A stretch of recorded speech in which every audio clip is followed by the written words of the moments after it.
¿Qué tal? Gracias por visitar nuestro canal. Estás viendo la serie Los Atributos de Dios. Que Dios te bendiga.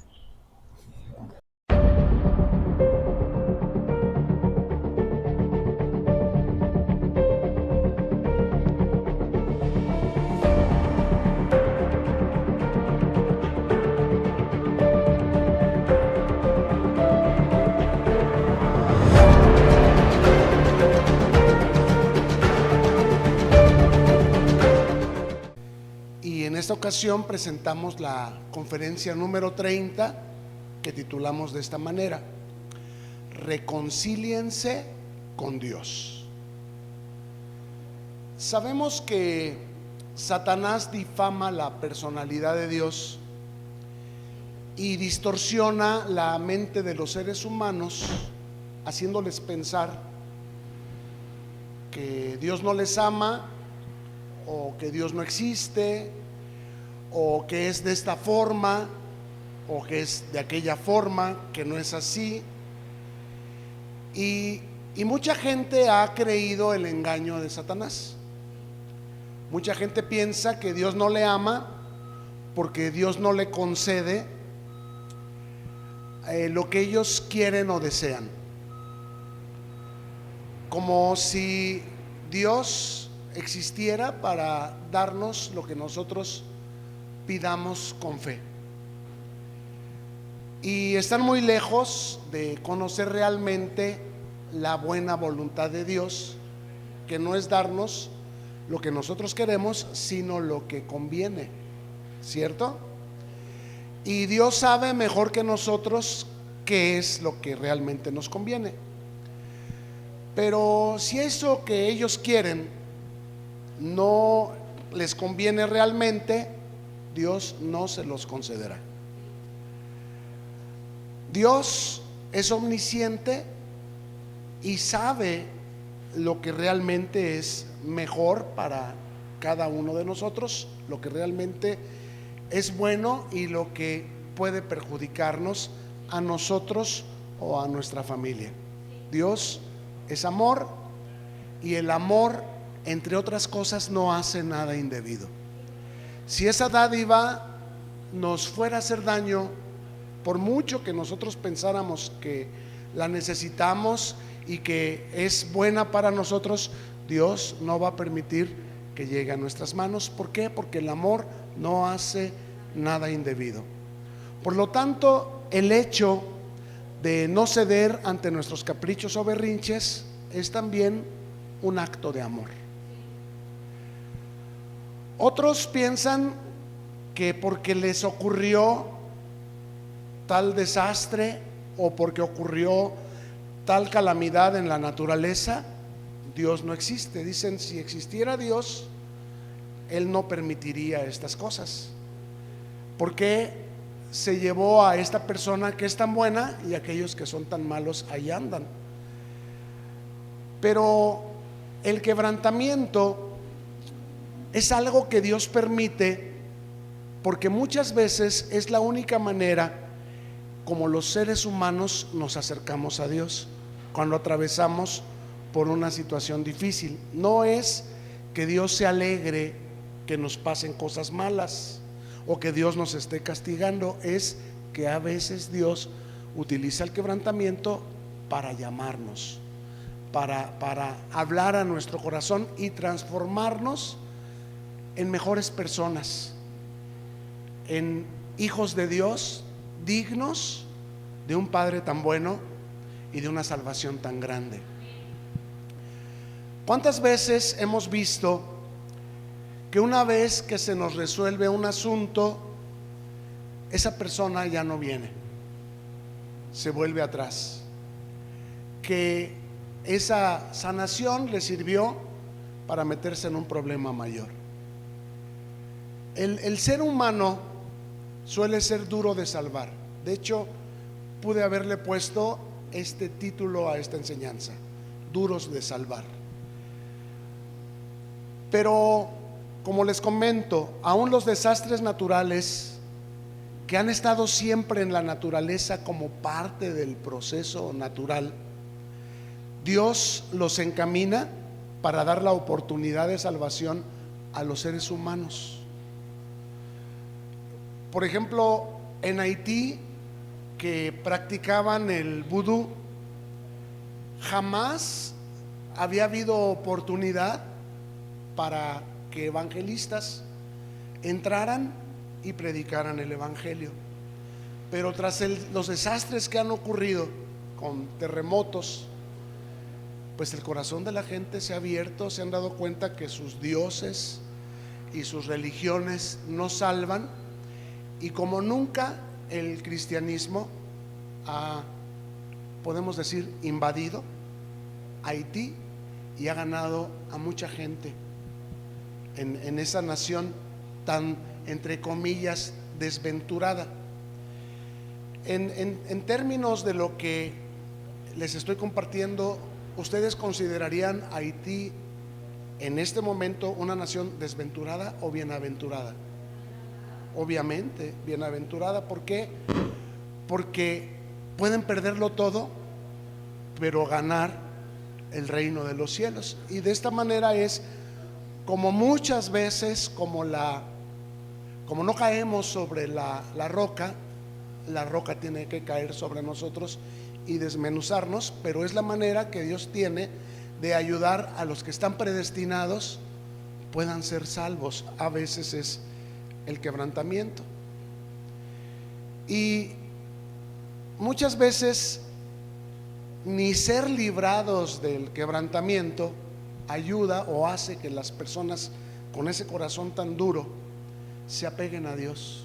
Están con nosotros por un tiempo, obtienen lo que desean y se vuelven a sus negocios, se vuelven a su perdida manera de vivir, se vuelven incluso hasta a pecados peores, porque la condición de aquel hombre que fue librado de un demonio, dice, el demonio salió y anduvo por los lugares secos, y después de 7 días dijo: me volveré a la casa de la que salí, y encontrando que la casa está vacía y limpia, va y busca a otros 7 espíritus peores que él, y el estado de esa persona viene a ser peor, de tal manera que se cumple la escritura que más les valdría no haberlo conocido, porque el estado de estas personas suele ser de mal en peor.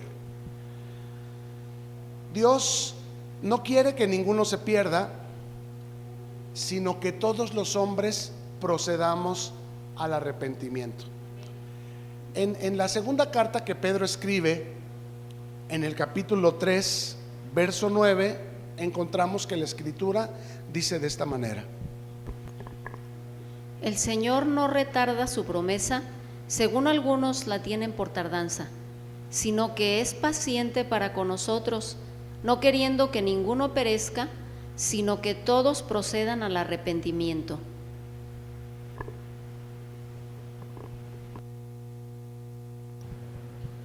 ¿Cuál es la promesa a la que se refiere Pedro? El regreso de Cristo. No se confundan, no piensen que la promesa es que todo lo que usted pida, Dios se lo va a dar. Si es algo que usted pueda manejar y que a usted no lo vaya a perder y que realmente a usted le vaya a bendecir, a usted y a su familia, seguramente Dios se lo dará. Pero la promesa no se refiere a cosas materiales, sino al regreso de Cristo. El Señor dice: no retrasa su promesa. El asunto es que parece que ha tardado demasiado el regreso de Cristo, sobre todo a la luz de que hemos escuchado a muchos falsos maestros asegurar que en el 1970 se iba a acabar el mundo, y luego que en el 2000, y luego que en el 2012, y no se ha acabado el mundo. Bueno, claramente la Biblia dice que el día y la hora, ¿qué dice? Nadie lo sabe. Entonces, si alguno viene y nos dice es para tal año, es para tal fecha, también, ¿qué nos dice la Biblia? Que no le creamos. Pero a lo que se refiere es al regreso de Cristo. Esa es la promesa. Y mucha gente hasta piensa que por la paciencia con la que Cristo se ha tardado, dicen Dios no existe. Claramente lo que nos está diciendo Pedro es que si ha tardado Cristo es porque Él es paciente para con nosotros, los de duro corazón, los duros de salvar, y no queriendo que ninguno perezca, sino que todos procedan al arrepentimiento, ha retrasado o esperado su regreso. ¿Están de acuerdo conmigo? Pero como vemos, aún su tardanza es un acto de paciencia, porque Dios, que es amor, no quiere que ninguno se pierda, sino que que todos procedan al arrepentimiento.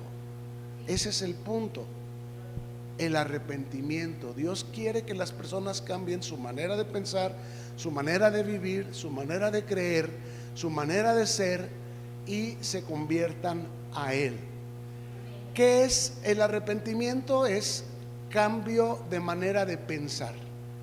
Quitar de nuestra mente la calumnia que Satanás ha sembrado contra Dios, las ideas que tenemos de que Dios es así, de que Dios no es así, y que la palabra, lo que la Biblia dice, sea el fundamento de toda fe.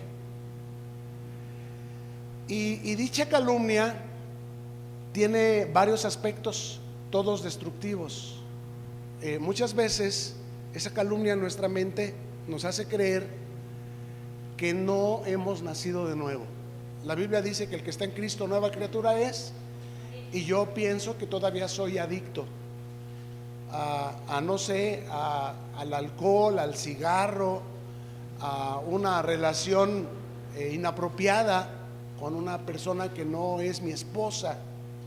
Y digo, es que si no fuera de Dios, no tendría yo este amor, no tendría yo esta pasión. Pero lo que tú tienes que creer es que lo que es de Dios, Dios te da la fuerza para que lo puedas obedecer.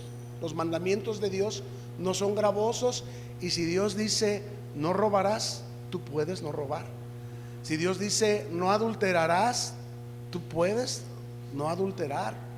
Puedes no adulterar notas, puedes no adulterar sexualmente. Dice no fornicarás, no dirás falso testimonio. Todo lo puedes en Cristo que te fortalece. Pero la calumnia hace a muchos cristianos mediocres y creen que todavía necesitan el fin de semana irse de fiesta.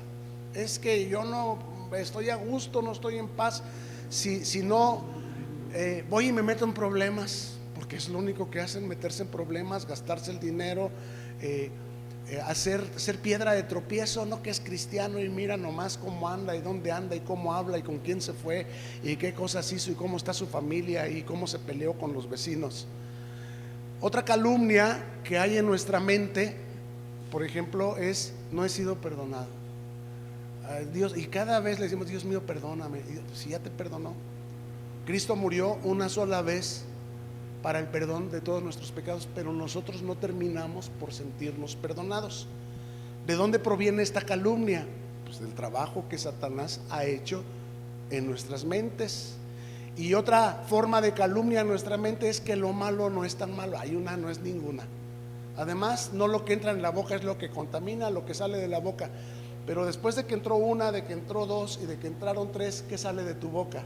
Un montón de groserías, de chismes, de malos testimonios, cosas que no tenías que haber dicho, y comienzas también a hacer cosas que pudiste no haber hecho o que en tus 5 sentidos no habrías hecho. ¿Por qué? Porque pensaste que lo malo no era tan malo. ¿Qué fruto te comiste? Pues el que te ofreció la serpiente, Satanás. Entonces, muchos cristianos, a pesar de haber creído, seguimos en nuestros pecados, como pueden darse cuenta, por causa de la calumnia, la difamación que Satanás ha sembrado contra Dios en nuestras mentes, haciéndonos creer, pensar y entender que la palabra de Dios no es suficiente y que necesitamos algo fuera de la palabra, aunque sea pecado, para sentirnos relajados, satisfechos. Nos jactamos en nuestras obras, ay, como quiera, yo voy a la iglesia y entrego mis ofrendas, yo voy a la iglesia y ayudo en el ministerio de las comidas o recibiendo a la gente, y nuestras obras están manchadas por toda suerte de pecados. Es correcto que hagamos lo que hacemos para gloria de Dios, para servicio de la casa de Dios, pero muchas de las veces nuestras obras están manchadas a causa de la siembra, de la calumnia contra Dios que Satanás ha puesto en nuestras mentes. En Hechos capítulo 17, verso 30,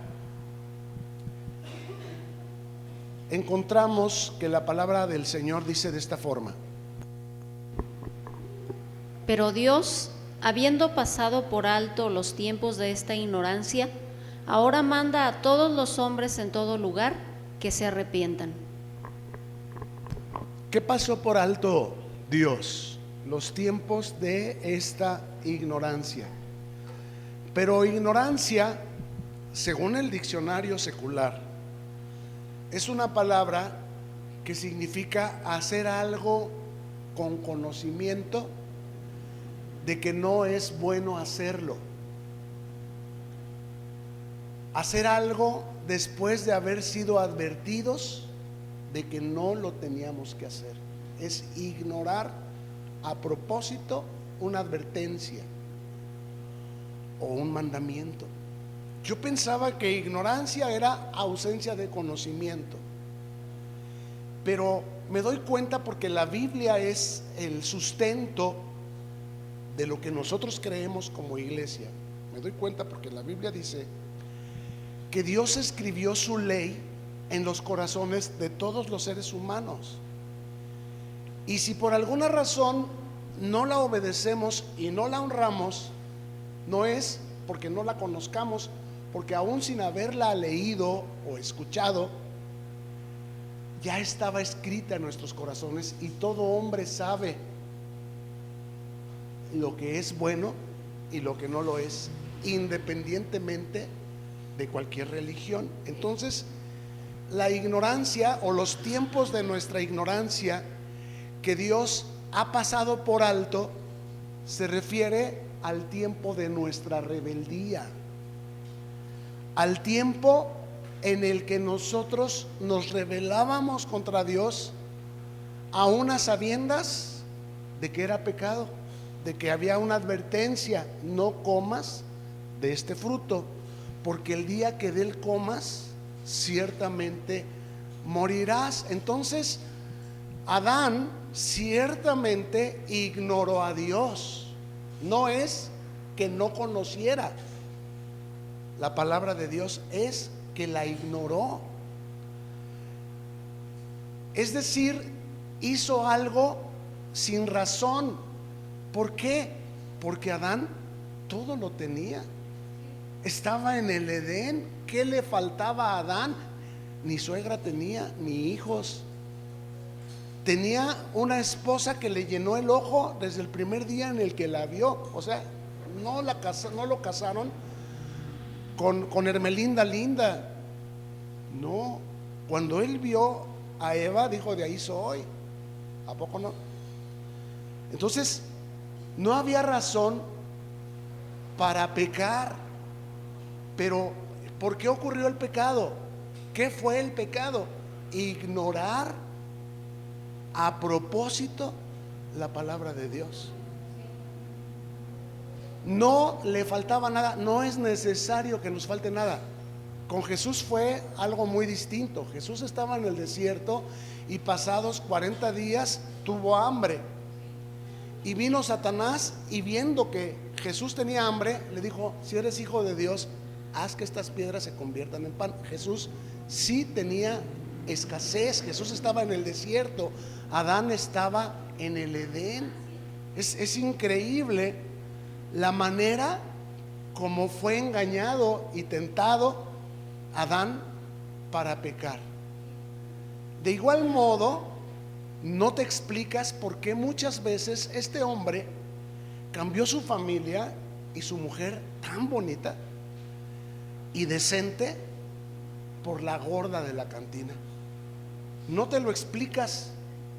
Dices, ¿será porque la gorda tiene conversación? ¿Porque la gorda sí se ríe de sus chistes? ¿Será? No sé, no hay una razón razonable, una razón que realmente digas, voy a echar a perder mi familia, el concepto que mis hijos tienen de mí, el concepto que la familia tiene de mí, porque esta tentación está muy irresistible, increíble, increíble. Como Adán pecó sin razón y bajo advertencia, así también el hombre, bajo la herencia de Adán, peca. Esa es la razón por la que ahora Dios manda a todos los hombres que hagan ¿qué? Que se arrepientan. ¿Qué es arrepentimiento? Cambia tu manera de pensar, cambia tus gustos, cambia tus amistades. Si eso dice la Biblia que es pecado, es pecado. Y no es que Dios pierda algo porque tú estés ahí. Tú eres el que estás perdiendo y estás exponiendo tu eternidad al lago de fuego cuando tú has sido llamado a vida eterna. Lo tuyo sería gozarte en otro tipo de actividades y lugares que no te causen cruda ni gastos excesivos, que lo que tú ganas sea para comer, vestir y pagar renta, no para pagar líos en los que te metiste, ni vicios que no te quieres quitar. Porque no digas que no puedes, porque todo lo puedes en Cristo que te fortalece. Clama a mí y yo te responderé. Pero somos tan duros de salvar, tan duros de corazón y de entendimiento, que muchas veces insistimos en perseverar en nuestra ignorancia. Y lo lamentable de esto es que, teniendo un llamado a volver al Edén, quien ignora a Dios a propósito, no califica para regresar. Por eso Dios manda a todos los hombres que se arrepientan, no solo que vengas a la iglesia, no solo que ofrendes, no solo que sirvas, no solo que ayudes, no solo que ministres. Hay mucha gente, pastores incluso, que están ignorando a Dios con algún adulterio, que están ignorando a Dios con alguna estafa, con algún fraude. Y es escandaloso, triste y lamentable cuando sale a la luz pública que el pastor, que la pastora, que el apóstol, que se divorciaron, que ahora ya se casó con otro, que unas cosas terribilísimas que dices, oye, pues no que somos cristianos y no que el Espíritu Santo, ¿a poco el Espíritu Santo hoy me dice, éntrale con ella? Y mañana me dice, déjala, ahora vete con esta otra. O sea, Dios no es sí y luego es no, Dios es sí y es amén. Pero ignoramos a Dios a propósito. En 2 de Corintios 5:17 dice así: De modo que si alguno está en Cristo, nueva criatura es. Las cosas viejas pasaron, he aquí, todas son hechas nuevas. Como podemos apreciar, estar en Cristo nos renueva, nos hace nacer de nuevo. Proviene de un cambio de mente y de corazón que afecta nuestras relaciones sociales, nuestras actividades, nuestro papel en esos compromisos, sea en el trabajo, sea con la familia, sea en la escuela de nuestros hijos. De tal manera que antes éramos el payasito, el alma de la fiesta, pero cuando Cristo realmente entra a nuestro corazón, cambia nuestra prioridad a ser un testimonio vivo de la gracia, de la verdad y del amor de Dios, de tal manera que lo que ellos necesitan no es que les hagamos chistes y que los hagamos reír. Lo que ellos necesitan es que les hablemos de Cristo, que les demos testimonio de las cosas que Dios ha hecho con nosotros. No que bailemos con el diablo, sino que reprendamos las obras del diablo. Esto no es algo que podamos hacer en nuestra carne, porque a la carne le es imposible agradar a Dios, obedecer a Dios. Es algo que proviene solo del Espíritu y opera a través de nuestra oración sincera, de nuestro compungimiento. El nuevo nacimiento no tiene que ver con que seamos perfectos, tiene que ver con que nos sentimos compungidos, nos sentimos sucios, nos sentimos no a gusto con las actividades que Dios dice que no son dignas de la vocación con la que nosotros hemos sido llamados. Y dice a continuación en el verso 18: Y todo esto proviene de Dios, quien nos reconcilió consigo mismo por Cristo y nos dio el ministerio de la reconciliación. Ahora sí llegamos al título de nuestra enseñanza: reconcíliense con Dios. No se trata de apariencia, se trata de realidad. No se trata de buenas intenciones, se trata de realidad, de realizaciones. Y lo que nosotros llevamos es sal, porque si tenemos paz, si dormimos bien, y si el Señor es nuestro pastor y nada nos falta, aunque no tengamos mucho, pero tenemos lo necesario, porque antes lo que no teníamos lo gastábamos en lo que no era comida y vestido. Pero desde que Cristo entra en nuestro corazón, Él pone orden, de tal manera que Él dice: no robarás, no mentirás, no dirás falso testimonio. Y tú, como quien se mira en un espejo, comienzas a ser transformado, te peinas, te limpias, te sacas una basura de los dientes, te cortas las uñas, porque la Biblia te va enseñando lo que es pecado y lo que afecta tu presente y tu destino. Y todo esto proviene de Dios, quien nos reconcilió. Mira, aguantar la palabra, porque tú sabes que la palabra de Cristo fue dura, y muchas veces la gente que lo escuchaba, no solamente los fariseos y los judíos, sino la gente que lo escuchaba decían: dura es esta palabra, ¿quién la puede soportar? Comenzaron a apartarse.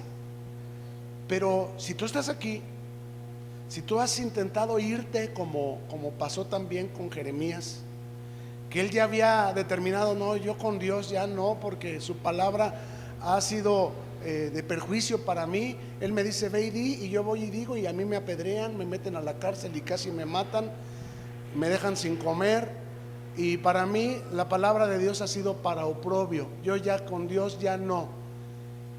Y venía el Espíritu de Dios sobre él, y más fuerte era que él, y lo llevaba a seguir predicando. ¿Qué pasó con Jonás? Lo mismo. Jonás también había determinado que él no iba a ir, pero aquí estamos. Esto es porque Dios ya te trae entre ceja y oreja, te trae aquí en su pensamiento, de tal manera que sus pensamientos para ti son de bien y no de mal, y ha determinado hacer de ti una nueva criatura, que en medio de ese medio en el que te vieron caer y te vieron amanecer a la puerta de tu casa todo enlodado, todo crudo, todo golpeado, todo ensangrentado, ahora te vean sentado y en tu cabal juicio para gloria de Dios. Que vengan y te pregunten, oye, ¿por qué has cambiado tanto? ¿Por qué tú ya no hablas como antes? ¿Por qué tú ya no te embriagas como antes? ¿Por qué tú? Es que mira, yo ya no necesito esas cosas. La Biblia dice: sed llenos del Espíritu y no se embriaguen con vino, porque en el vino hay disolución. Me di cuenta que el vino es algo que altera los sentidos, de tal manera que se alebresta uno más fácil, que se facilita uno más a caer en tentaciones. Y dije, pues no tiene caso. En el vino hay disolución, mas yo mejor me lleno del Espíritu Santo y encontré un vino mejor, que es la palabra de Dios. Acuérdense que el agua se convirtió en vino y el agua representa la palabra de Dios. Entonces la palabra de Dios se vuelve nuestro deleite, de tal manera que podemos pasarnos horas estudiándola, escuchándola, repasándola, haciendo apuntes, y no nos cansamos y no nos saciamos, porque nuestra hambre proviene de Dios. Dice: todo esto proviene de Dios, quien nos reconcilió consigo mismo por medio de Cristo. El sacrificio de Cristo no fue en vano para una vida que no viene a la iglesia a que Dios le componga la vida a su modo, sino para una vida que viene a la iglesia a darle gracias a Dios por su salvación. ¿Y qué es salvación? No ignorar a Dios. Salvación es escucharlo, obedecerlo y de esa manera honrarlo. Y entendemos que Dios nos dio el ministerio de la reconciliación. La lámpara se compra para que esté escondida abajo de una cama y encerrados en nuestra casa, leyendo la Biblia, haciendo oración, o allá en nuestro trabajo, allá en la escuela, allá donde tengamos que ir, ahí ser luz, ahí predicar. Eso es, Dios nos dio el ministerio de la reconciliación para hacer una bendición, para hacer un testimonio vivo de su gracia, de su poder y de su favor. Que al ver cómo Dios te ha bendecido, despiertes la sed en la gente, que vengan y te digan: oye, yo he visto que tu vida ha cambiado mucho. ¿Qué estás haciendo? Nada, me estoy congregando y estoy aprendiendo de la palabra de Dios, estoy orando, Dios ha cambiado mi manera de pensar. Y ellos van a decir: llévame contigo.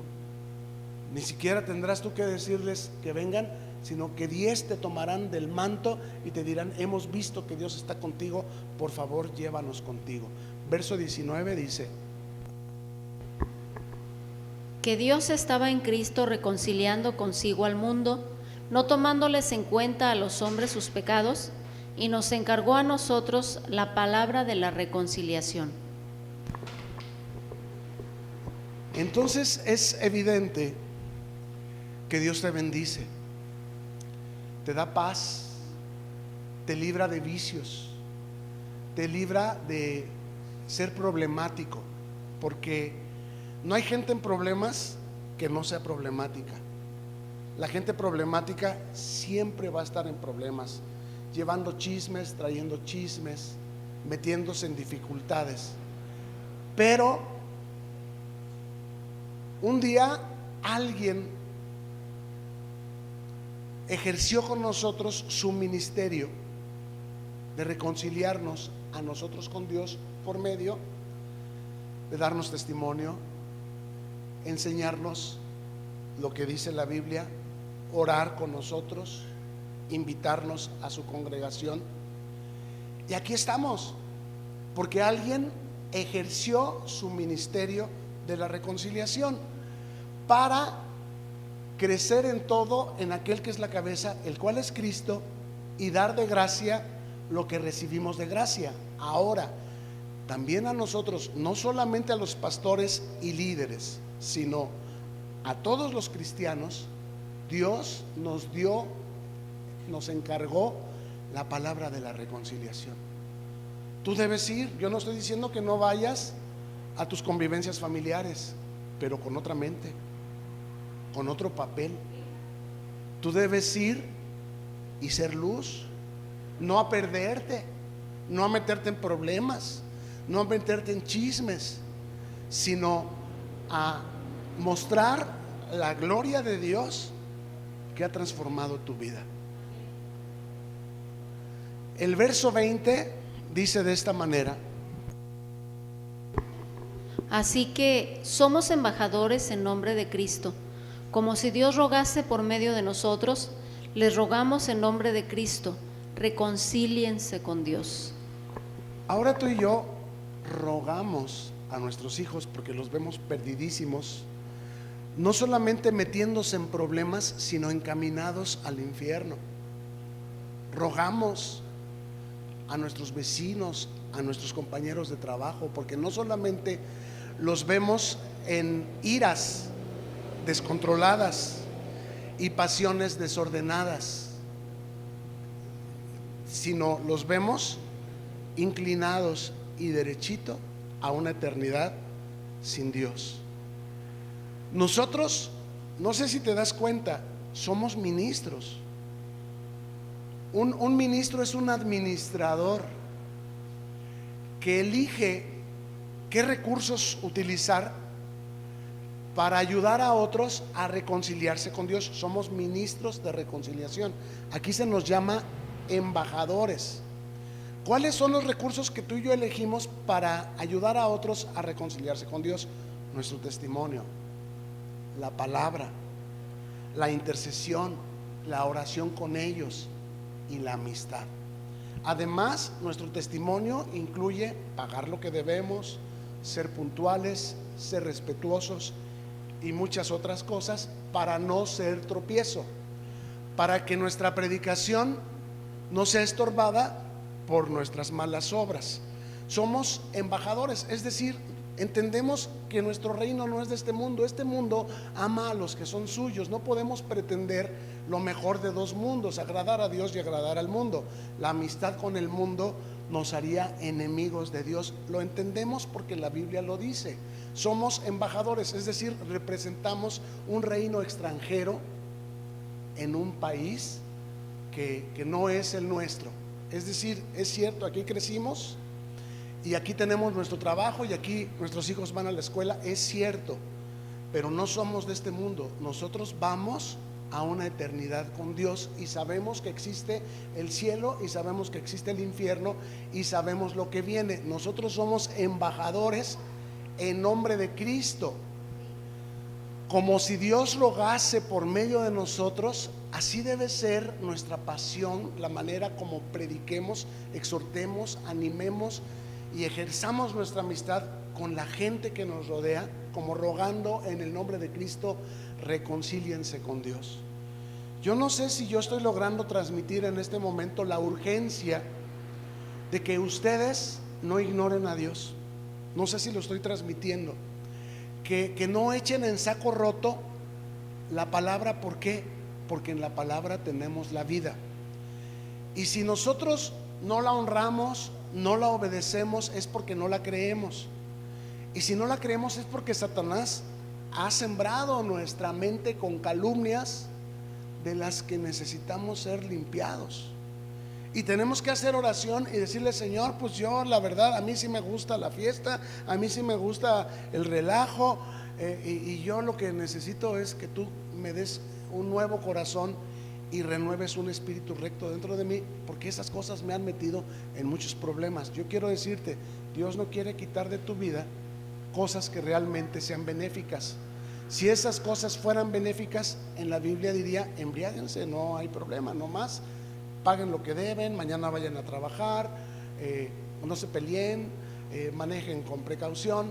Pero pues esas cosas no están en la Biblia. La Biblia claramente nos dice lo que sí y lo que no, sin hipocresía y sin incertidumbre. La palabra de Dios es pura, es amable, es pacífica, es benigna, es de buenos frutos y es llena de misericordia. Dios quiere lo mejor para ti.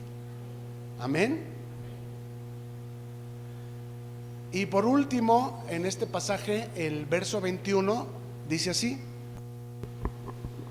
Al que no conoció pecado, por nosotros lo hizo pecado, para que nosotros fuésemos hechos justicia de Dios en él. Entonces somos ministros y somos embajadores Y ahora nos dice que nosotros somos la justicia de Dios en Cristo. Es impresionante cómo Dios cree en nosotros. Es impresionante que nuestro Padre, nuestro jefe, cree en otros que son más capaces y no en nosotros. Pero a pesar de nosotros, Dios nos dice: tú eres mi justicia. Es decir, yo te escogí a ti para que seas luz en ese medio en el que tú te desenvuelves. No para que sigas la corriente y ellos te jalan el hilito y tú levantas la manita, y te jalan el otro hilito como si fueras un títere y levantas la patita. No, tú no eres esclavo del pecado, tú eres esclavo de la justicia, siervo de la justicia. No se puede servir a Dios y servir al mundo. Y muchos han confundido que yo me hago gentil a los gentiles, decía Pablo, para ganar a algunos.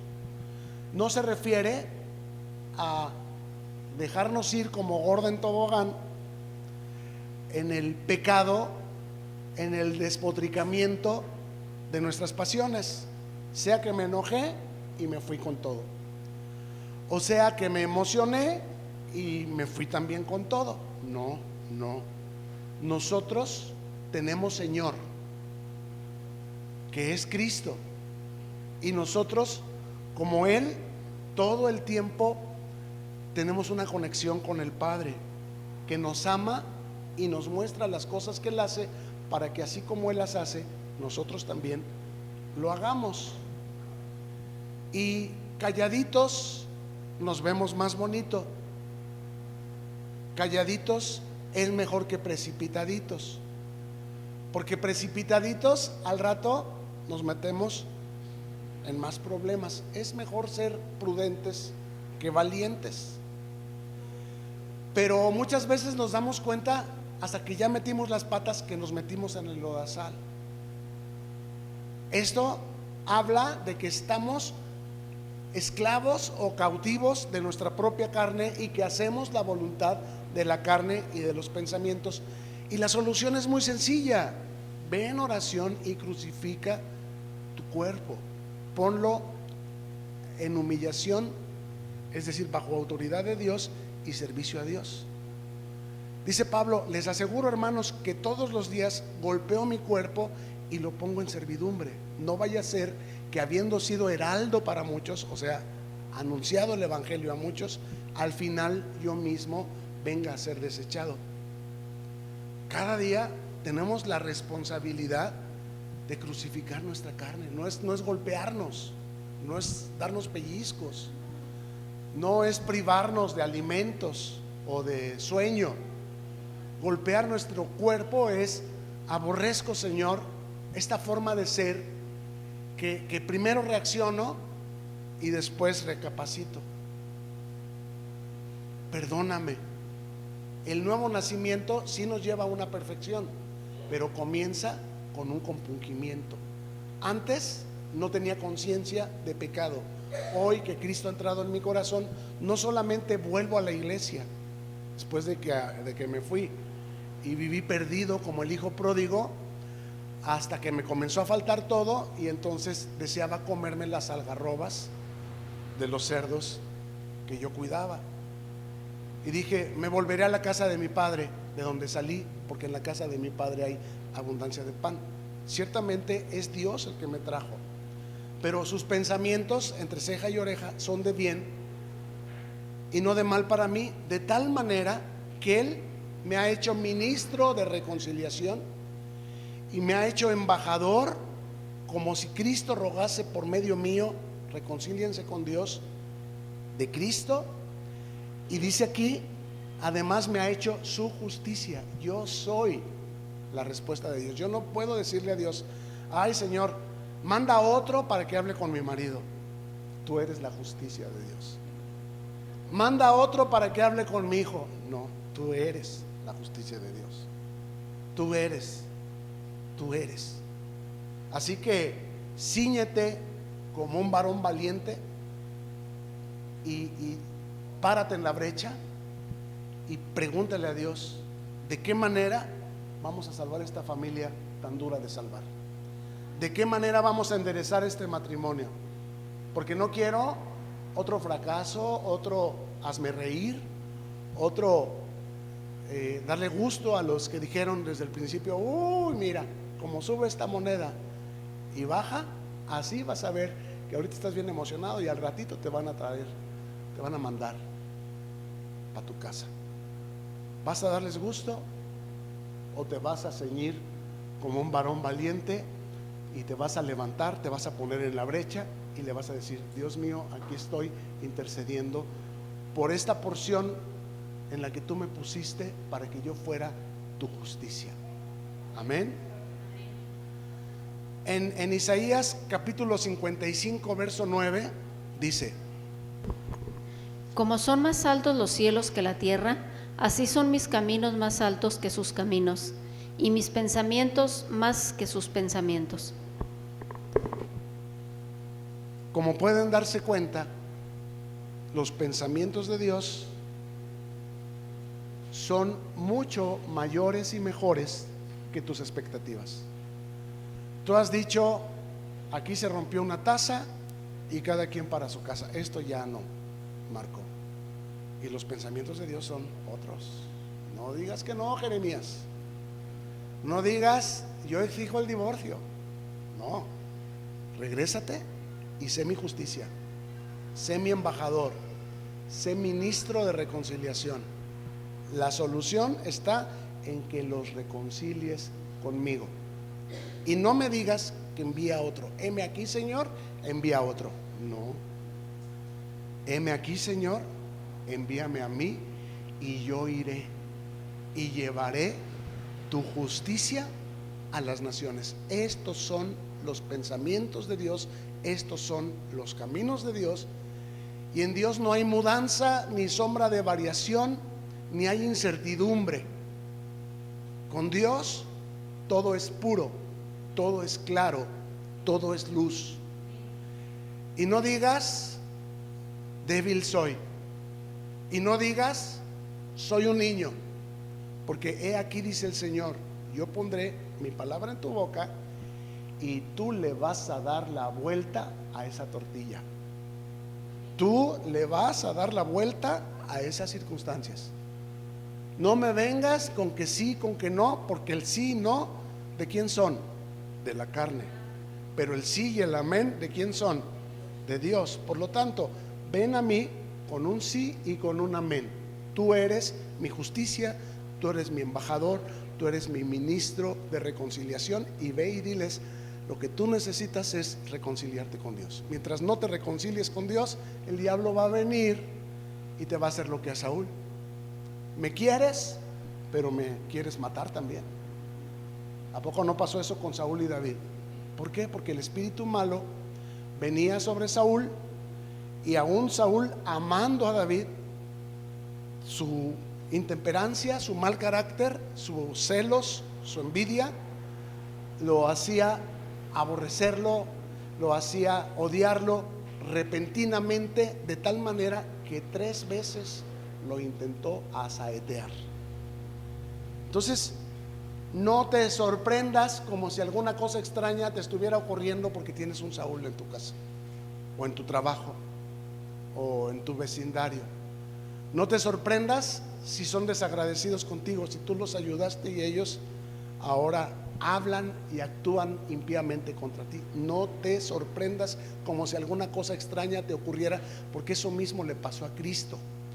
Y si esas cosas injustas te están pasando a ti, es porque Dios te considera digno de participar de los sufrimientos de Cristo.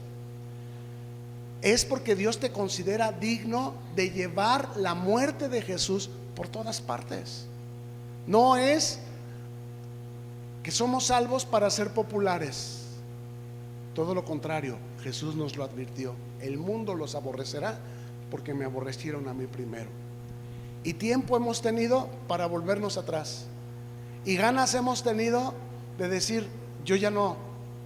Pero más fuerte ha sido el amor de Dios, que nos ha traído de regreso, que la dureza de nuestro corazón.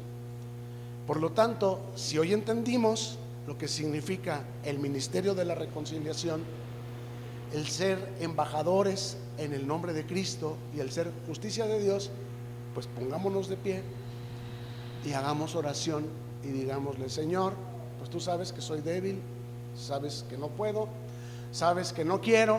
Yo soy como Jonás, que a mí me dices: ve a Nínive y diles, y yo digo: ay no, con mi suegra no, ay no, con mis cuñados no. Ve y diles, y te fuiste en otra dirección, queriendo ignorar a propósito el mandato de Dios. Y Dios mandó una tormenta, que tu barco naufragó, vino un pez grande, te devoró y te vomitó en donde estaban tus cuñados, en donde estaba tu suegra, en donde no querías ir. Dice: vendrá el día en el que otro vendrá y te ceñirá y te llevará a donde tú no querías ir, para que seas mi justicia, para que ellos, al ver tus buenas obras, me glorifiquen a mí y me den gracias. ¿Oramos? Estemos sobre nuestros pies. Gracias por llegar al final de este video. Oramos que te sea de provecho y que lo puedas compartir con quienes tú sabes que les bendecirá también. Suscríbete y no te olvides de darle like. Hasta la próxima, y mientras tanto, que Dios te bendiga.